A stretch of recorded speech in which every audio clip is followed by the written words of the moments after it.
Another day, another publication. This is the Political Brown Kid here, welcoming you all and hoping you all are having a beautiful day and a beautiful morning. Today's post that I want to give, I'm going to try to keep this as short as possible. I know I keep saying that and I keep going 30 minutes, but I'm going to try to talk slow.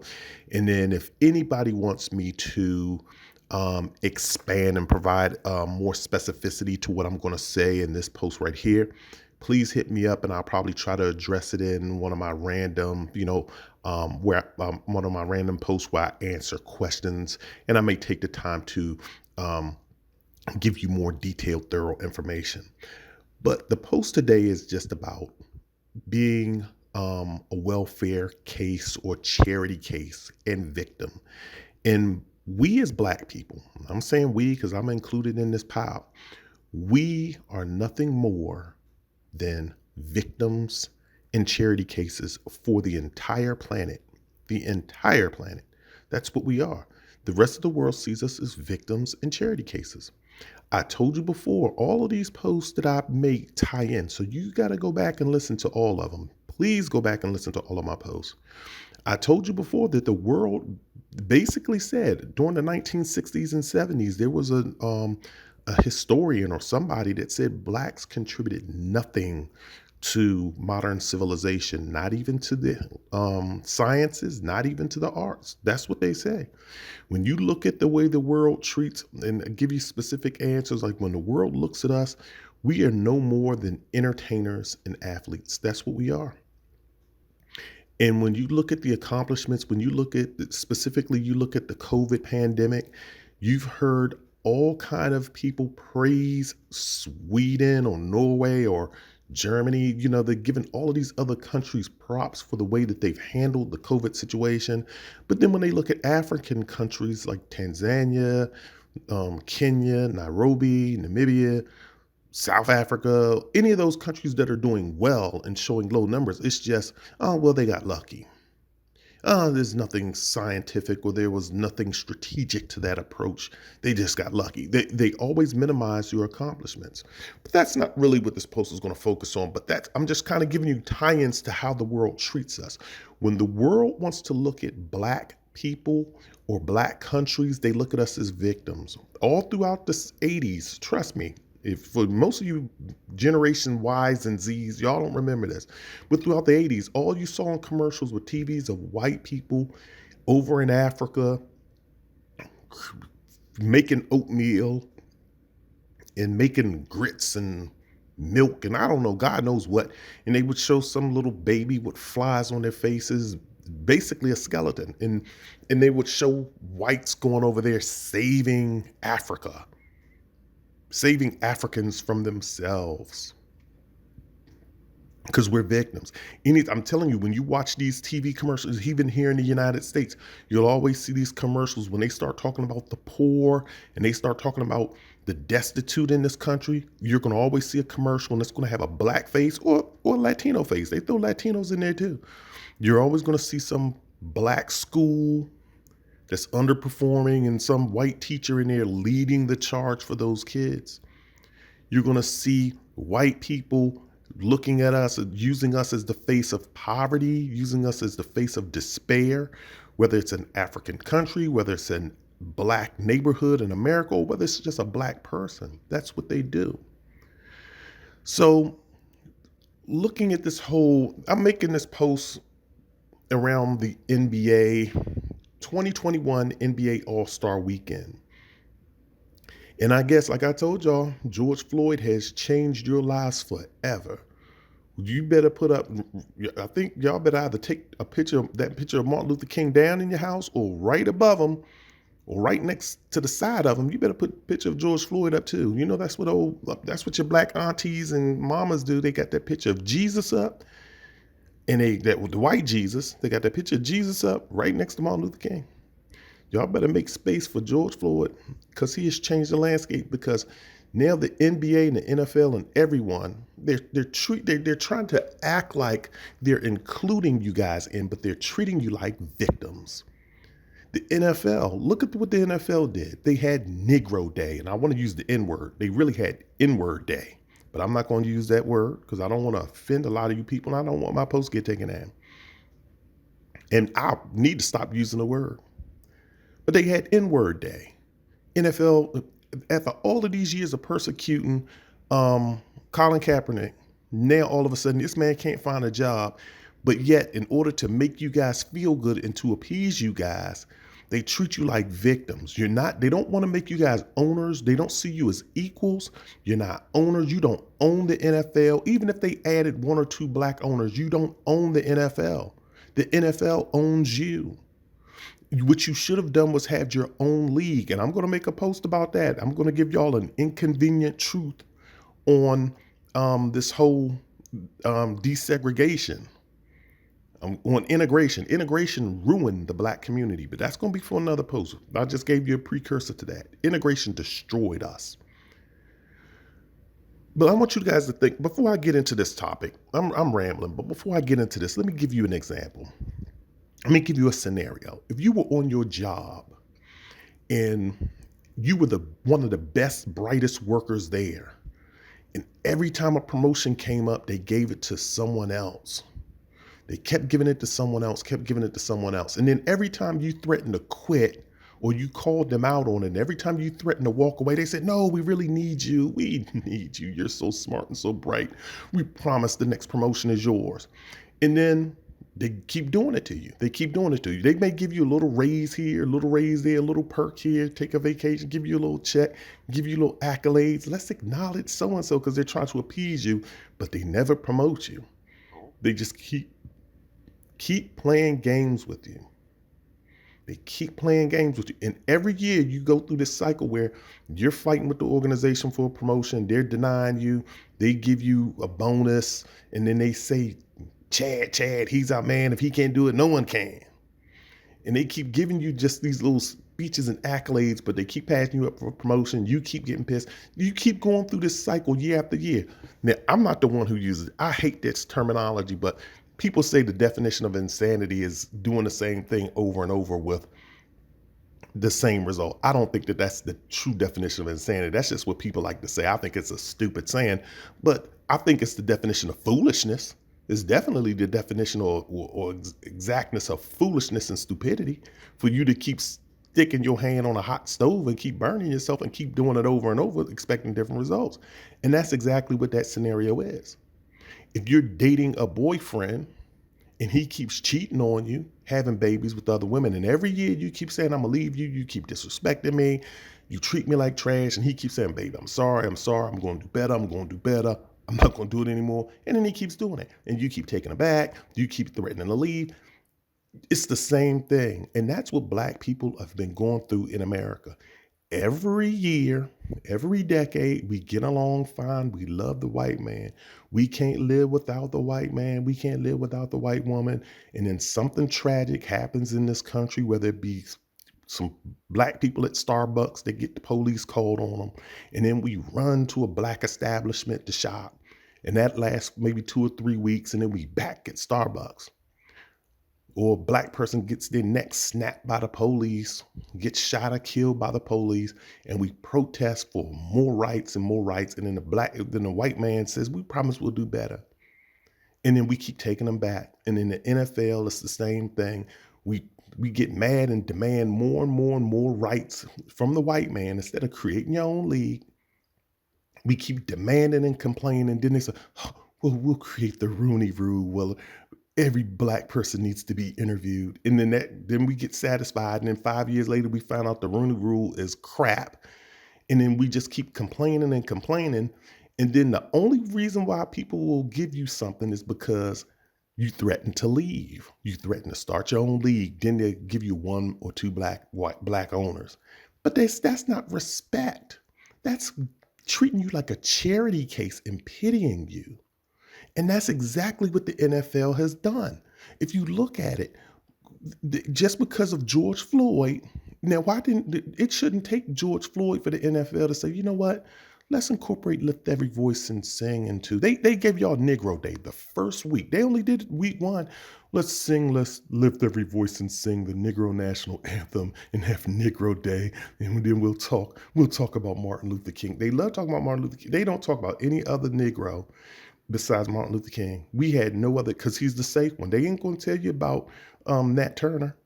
Even though Nat Turner was justified in doing what he did, they're not gonna give you Nat Turner. Yes, that's not right what Nat Turner did. They treat the Black Panthers like the Black Panthers were criminals. And all they wanted was free rights. You ain't never heard of the Black Panthers doing anything but fighting for their rights.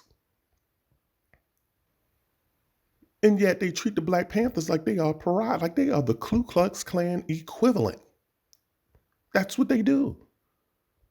But so the only thing they'll do is the NFL will say, let's have a Martin Luther King Day at the NFL. We'll have a Black national anthem with the Black flag, and we'll have Negro Day. We'll bring out a Black HBCU band and let them play. And in week 2, you're back doing the same thing. That's called pity.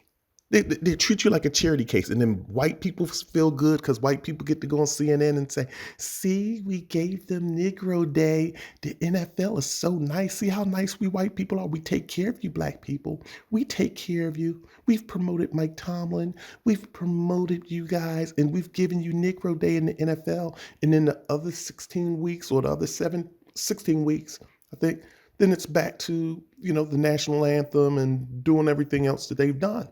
And they forget about it. And now I'm looking at the NBA.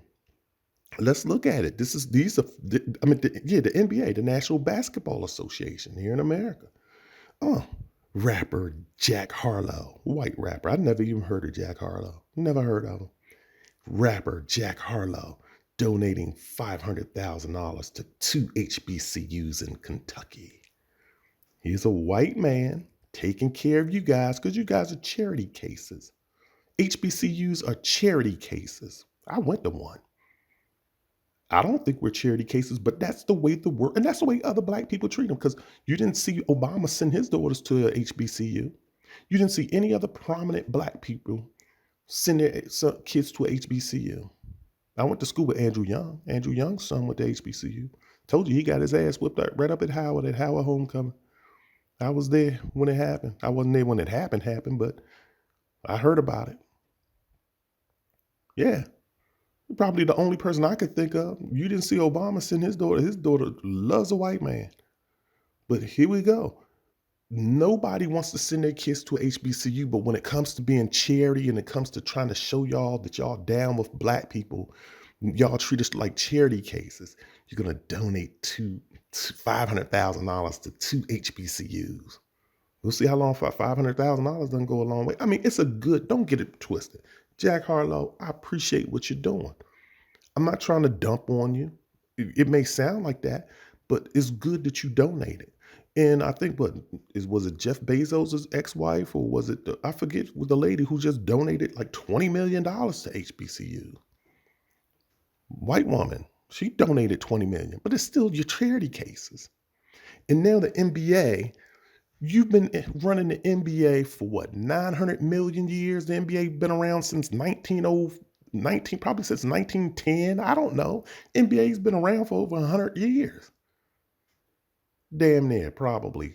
At least over 60, 70 years in NBA. NBA's been around for 70 years. It's had Black players dominant. The league has been predominantly Black for at least probably 30, 40 years.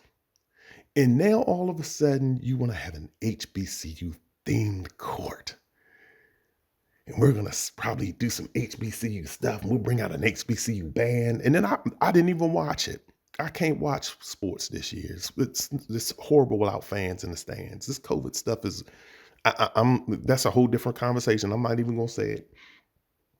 But then they bring out the HBCU refs. We're going to have HBCU refs and HBCU court. They didn't have HBCU analysts though. Then we're just going to have HBCU everything. We're probably even going to wear HBCU jerseys. And then I saw one person, they was sitting up there talking, I guess during halftime or during intermissions, what HBCU means to me. Meanwhile, every single basketball player on that court either didn't go to college, They bypassed HBCUs, or they went to Duke, UNC, Clemson, I don't know, Kentucky. Kentucky's a big program. They went to every other school but an HBCU. So think about this. Give a man a fish, he'll eat for a day. You can give HBCUs $20 million all you want. That may build 3 buildings. It may build 3 buildings, and it's going to put it'll put a few kids through college. It'll put a few through. I'll give you that. But it's not enough. Putting a band-aid on a solution that basically says black people need their own industry. Why can't we be the ones that dominate sports and entertainment, from the players, which are contractors? They're contractors. They're not employees. They're contractors. Contractors slash they're employees, but they're contractor employees. That's how you classify them. They're contractors. From the contractors to the owners should all be black. There should not be an NBA. It should have been the NBA have been a black organization that's been established. The MLB should have been the Negro Baseball League. That should have been the league that prevailed. The NFL should be black run. It should have a black commissioner. It should be black owners. The players, it doesn't have to be all black, but they should be predominant. White people should be operating in that black ecosphere. It should be black managers, black agents. So your whole pipeline should have been that. And then that would have been the only industry. And look, white people out here, I guess y'all are so mad at what I'm saying. Oh, he's saying so racist stuff. What's wrong with me saying that we control one industry, just one, sports and entertainment? The record companies, why can't we have had those industries? Y'all control CBS. Y'all control the media. Y'all control the sports landscape. Y'all control the IT landscape. You control the energy landscape. You control retail. You control every industry. We don't control one. Not here. We don't control them in Africa. White people are going over to Africa, just ravaging the continent of Africa over there. At least Asians can look to China, and at least China has their own industry. They have Baidu, they have Alibaba, they have Tencent, there's a whole bunch of Chinese IT companies and Chinese functional equivalents. They have their own fabric companies and warehouse companies. You can't point to Africa and say that they have a thriving this or striving that. Probably a few Nigerians have some energy companies, some oil companies. And let's see how long oil lasts. I mean, it'll last for a while as long as some F-15s and some bombers are floating around in the water. But you can't look to that. We don't control any industry, especially here in the United States. Give us one. But you guys just dumping and having HBCU Day. I'm supposed to be impressed. This is just a PR move to make you look good. Whatever the NBA commissioner's name is. I forgot because it ain't David Stern anymore. I forgot that bald head joker's name. And to make that other joker, Roger Goodell, look good. This is just a ploy to make them look good and to make white people in America look good. But you give a man a fish, he'll eat for a day. And that's exactly what you're doing by giving these donations and just doing these little shout outs and nods to HBCUs. But if you teach a man how to fish, he'll eat forever. He'll eat for a lifetime. And eating in the NBA, how you going to eat? How you going to say these HBCUs are going to eat? By having black talented players go to HBCUs. Why can't Duke just become an institution of high learning? Pump out your best and brightest lawyers and God knows whatever else they're going to pump out. And then the HBCUs be the ones that dominate the landscape as far as the NCAA tournaments are concerned. The NCAA championship football game, that should be nothing but HBCUs.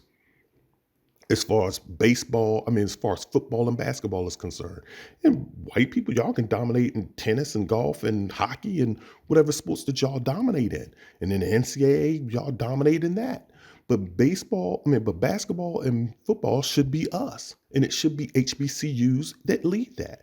But you have these black people, they don't want to sacrifice. They just want to go to an HBC. They want to go to a predominantly white university, a PWI, and then they want to make it. And then they want to say, oh, I'm donating my salary. The one basketball player, I forget his name. He's married to a white woman. I'm donating my salary to HBCUs. Think Drew Holiday. Drew Holiday, I'm donating my 2020 salary to Black-owned businesses. It's nice, but I do believe Drew Holiday is with a white woman. I do believe it. And he spells his name Jrue. Drew Holiday. Yeah. Pharrell Williams. He's donating to FAMU and the HBCUs. There was an article in the Tallahassee Democrat. He's donating to HBCUs. And I don't even know what his wife is. His wife is racially ambiguous. But he's been like that. No surprise there with him. Travis Scott. You know who he's dating. He's dating a Kardashian or a Jenner, whatever you want to call him. He's offering HBCU scholarships. And these are all good things. But my thing is, if you give the schools the best players and they have the pipeline to the best players, then those universities will feed themselves. They won't need to be charity cases. They won't need your charity. They won't need your handouts. Because again, my thing is, this is just to make you look good, to make you feel like that you're Black. Because you turned your back on your Black people by marrying and dating outside your race and creating little super babies. And now you want to just say, okay, well, in order to do my part, I'm gonna give away some money to some HBCUs. No, no, do the right thing. Black people, if you have a talented Black kid, your kid is probably going to have to be the one to sacrifice. He's going to have to sacrifice and not be on television. He's going to have to go play in these HBCU leagues. And he's going to have to probably be the first, but he can set the foundation. Here's another thing. I just want you to think about this too, because again, like I told y'all, these posts are running over. I only claim to talk for a certain amount of time, but I'm going to make this final point. There was also an article, and I'm trying to find it. I really can't, but so I'm not even going to look for it. But I think it's a big time university. I forget the name of the university, but they have now announced they're adding, and this is for NCAA football. And NCAA football, again, it's billion dollar business every year. Now, like I told y'all, George Floyd, he has done so much for y'all. Y'all better give that man his props. Y'all better big up him, as Jamaicans would say, big up. Y'all better big up that man. Now all of these big time colleges, they want to say, we're going to play an HBCU on our schedule next year, 2021-2022 football season. We're adding two HBCUs. This is the way that they're helping. They treat you like charity cases. You're a charity. Excuse me. Oh my God. What in the hell? I had a burrito this morning. Oh my Lord. Sorry about that, y'all. I hate to have done that. But anyway, I digress. That burrito just came up. But they do. They add y'all to the schedule, but ask them. And this goes part of my integration talk that I'm going to talk about. So I'm going to give y'all a little sneak peek. They don't come and play at HBCUs. You're not going to hear Clemson saying, we're going to play two HBCUs and we're going to Hampton Stadium and we're going to Norfolk Stadium. No. Because they're like, them stadiums, they treat y'all like y'all can come to our house. We're not coming to y'all's house. Y'all house isn't big enough. Y'all house isn't pretty enough for us to come. It's not pretty enough for us to go there. I guarantee you all of those games are played at those stadiums with the big 90,000, seat capacity stadiums and, playing on their campus. And that's where the television crews will come. And then you're going to watch a game where you're going to have the big, strong, elite Blacks playing for the white school, pounding and beating the crap out of the poor little small HBCU that just gets the D3 players and the D4 players and the D9 players, the players that ain't even on anybody's radar. Trust me, I've seen it. This isn't the first time that HBCUs are playing big time programs. Trust me. I watched it in football. I watched it in football where it gets pathetic, where you're watching this elite D1 big time university, like I'm not saying it's Clemson, but it's a Clemson equivalent, or it's just Oregon or somebody pounding the hell out of NC Central, and the score at halftime is like 58-3. And then during the third and fourth quarter, they don't even let up. They just start putting in reserves, and even the reserves are going off on these HBCUs. Final score winds up being like 70 something to 6. And so how is that supposed to make a HBCU feel? You just feel further inferior. I've watched it with Georgetown, University of Maryland, all of these basketball programs. They typically, if you ever watch NCAA basketball during probably like the first, like October when basketball season kicks off, the first few games you'll never see Duke play North Carolina. They never meet in October. They never really, I shouldn't say never, never is an absolute, but you very rarely see Duke and North Carolina clash in October, right when basketball season kicks off. They always clash in November, December, and then they meet again like February-ish, late January, February-ish, and then they possibly will meet again like during the tournament time. I follow ACC. I don't follow really any other basketball, but I know my ACC basketball, and that's when they play. And I can tell you this, the first games in October, they're always tune-up games. Let's throw an HBCU on the schedule. Let's get Grambling in here. Let's get SC State in here and pound the hell out of them. And you just see them just going off. Basketball scores like 88-30. And the players are laughing. I'm talking about the players for the big time, for the PWI, for the predominantly white university. They laughing, giggling, doing all kind of tricks on the court, and the poor HBCUs are just looking dejected, just getting beat up and pounded on. They treat you like a charity, but this is your charity. This is your charity. Donations and free television time and shout outs for HBCUs. So I'm saying all that to say this. We need to stop being charity cases. And what I mean by that is the way that you're going to have to stop being a charity case is to tell people, stop treating me like I'm a freaking charity case. I'm not your charity. I am not your charity. I mean, I'm not trying to say don't take the money. Take the money. They owe it to us. But the way you can change being a charity case, the way you is demand your black leaders that, call out your black leaders. Be like, Barack, why didn't your kids go to a HBCU? What the fuck? There's nothing wrong with you saying that. Stop treating Barack like he's some kind of savior, like he's Jesus Christ. Because he's not. Jesus Christ isn't even Jesus Christ, but that's a whole nother issue. We'll talk about that later.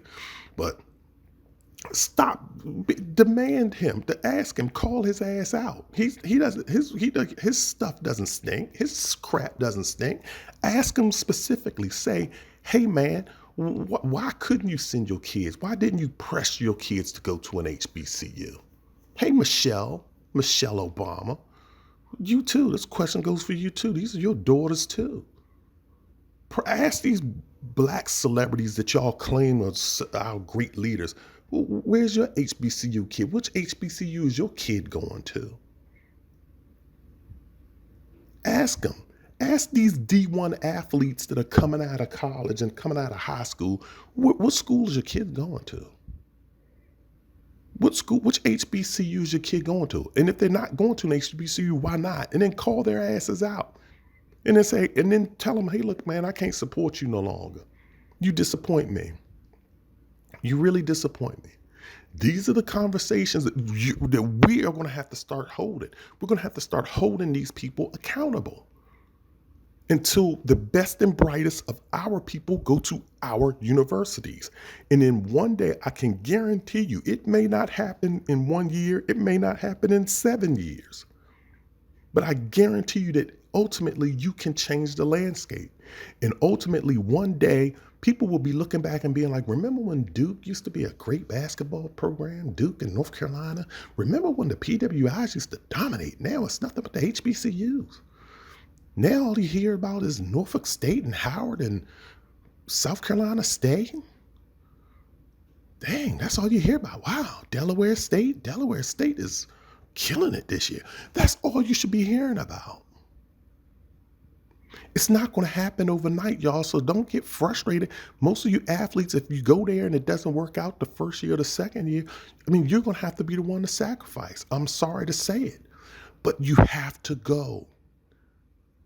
You have to pay attention to the allegory of the cave. I keep mentioning that. I think Plato wrote that crap. I think that was in the Republic, Plato's Republic. I don't know why people think that book was so special. But you have to be the one to go back into the cave and enlighten and uplift your people. And you're not going to get it done by just continuously asking for handouts, continuously asking the NBA for more black owners, or the NFL for black owners, or for the NBA and the NFL to give you more black coaches, or for donations, or for shout outs during All-Star weekend for HBCUs. That's not going to get it done. That's giving the man a fish. You need to teach yourselves how to fish so we can be uplifted. I'm going to end this here. And I hope that you guys are taking in what I've said. And again, if you have any questions or comments for me, hit me up. This is the Political Brown Kid. I'm out.